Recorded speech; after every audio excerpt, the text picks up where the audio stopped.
What's good, guys? It's ILLSVN4k, and today we're going to talk about the cool thing we all know we saw if we're into zombie games, and that is the Dying Light 2 official gameplay trailer. We haven't gotten any word on Dying Light 2 since like last year around sometime, and after the COVID thing hit, it was really more of a delay than expected, but they're back on track, and they released the first gameplay trailer of this without any spoilers, meaning that unlike the first trailer where it was more of a direct gameplay showing the storyline and options available, this was more of a non-linear showing you everything that's different this time around, and it seems like a lot has changed. They emphasize, much like the first trailer, that you'll be able to make the decision to change things and make the world around you different. We'll talk more about that later. There's also the ability to take advantage of the new graphics that are out there, and let me tell you, it looks like Dying Light is really doing that. This whole thing with the ray tracing and the RTX on, all that stuff, is going to be really, really gorgeous. The gameplay looks wonderful. As far as the graphics goes, I saw a steady frame rate. It was beautiful animation, very fluid, no stutters, no nothing. Of course, this is just an early gameplay trailer because we also got a release date, which we'll talk about more on in the video. That's a little bit of ways, but not too far away.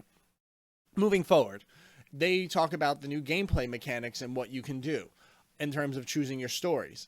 They show you the ability to choose either the more corporate side and the militant side of the world that wants to take over and more or less dictate the law as it is, and it shows you the more nomadic, bizarrish type of people who live in a congregation together but still have large numbers and large power and probably some heavy firepower on both sides. There are also characters that can't be interacted with, such as the thugs that run rampant in the city that they talk about, much like the first game, but the first game were more of rise men versus the non-linear version of these guys just being looters and robbers. It was always rise men you ran into. Speaking of which, we have no idea about the big bad. They didn't talk anything about the big bad. They just talked about the sides you can choose and the abilities that you could have. In the trailer, it looks like we got some really cool new abilities, including one that I think looks really fun to try, where you can cushion your landing before jumping off of a tall building that might actually kill you if there's a zombie right by the edge, and as you're running off the edge, you're able to jump and grab the zombie and land on him as a cushion, almost like to brace the impact. Maybe that's to survive much higher flights and falls. Although in the trailer, it did look like you could jump from a lot higher than you could before and survive falls. Although in the first game, in all fairness, you could survive after you leveled up. The graphics in this look breathtaking. The cities, everything, nice long fields of view. Again, I know it's just a gameplay trailer for something that's not coming out for a while, but the fields of view were beautiful. I didn't see anything otherwise that really made no sense. The cities are very rustic and abandoned looking, although one day I would like a zombie game that happens right when it does happen in terms of the outbreak, so Las Vegas still has the lights going, etc., etc., but that's just a pipe dream. The ability to choose who you want to go with in this beautiful new environment is really immersive and breathtaking, because when you see this guy running around and jumping, the way the light reflects off of items, the shadows, everything. The gameplay mechanics have also been upped, because now in addition to being able to parkour and hang on ledges, it looks like you're actually able to run along walls, and while you're hanging from edges, you'll actually be able to attack enemies. And another thing they showed that was really cool is different ways to attack your human enemies versus your deadite enemies, if you want to call them that. You could actually sneak up behind a guy and stab him multiple times to the point where he just bleeds out all over the place. They were talking about how much fun it is to swing big weapons and make sure that the combat mechanics are just as good as the rest of the gameplay mechanics, so that way when you swing a weapon that's really big and hefty, you get a good sense of enjoyment. It looks like beheading is 3,000 times easier in this one, as there was just a weapon in the trailer that seemed to just behead everything it touched.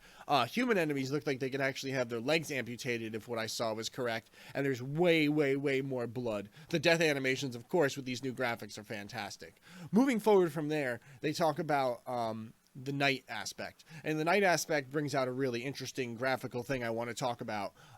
This time around, they still have the UV lights, which go off all the time to make sure that the zombies don't come into the safe zone, but the effects of the UV lights look so much better and so much prettier. It really gives you a stark contrast to what it's going to be like during the day when the sunlight is just naturally lighting everything up, and those effects change to the night ones.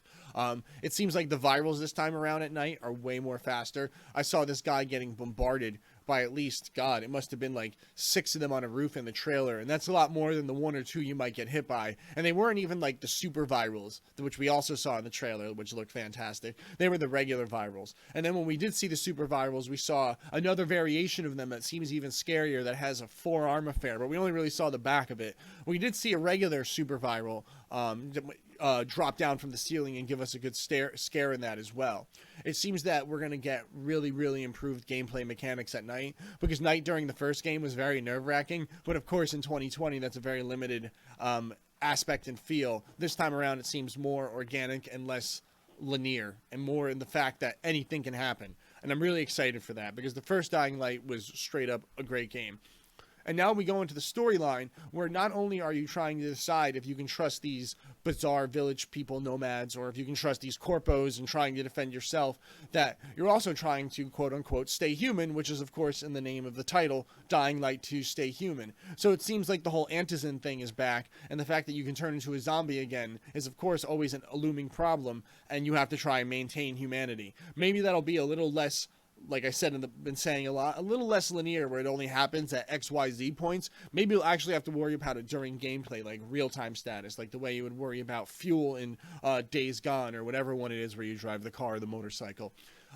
Really, this looks like an interesting take, and taking advantage of all the advancements that have come in the last 6 years. So we'll get into the fact of the release date. The release date has been announced, and it is in fact December 7th, 2021. Which is a little bit of ways, but that's okay, because I'm all right with that, because this is the beginning of the Dying Light 2 hype trailer. Expect to see a lot more videos like this from me, because you know there's going to be a lot more videos like this from them. So that brings me to the conclusion.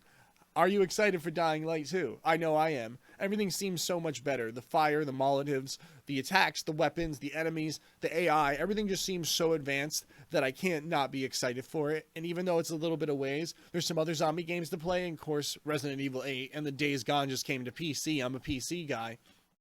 So there's a lot going on, and maybe it's best it happens towards that time. I would like to see more towards Halloween, but I'll take the month after, sort of. Anyway, I'm excited, guys, and I hope you are too. And if you are excited, make sure you comment below. Let me know how you feel about Dying Light 2, if you like Dying Light 1, what you want to see different, all that good stuff. Make sure if you like this video and this content, like and subscribe. I always like to give back. I always like to keep moving with this, and it's really great to be able to do that. So thank you again for everything. Catch me on Twitch at ILLSVN4k, Twitter ILLSVN4k, Instagram ILLSVN4k, YouTube ILLSVN4k. If you're here already, thank you again. Take care, guys.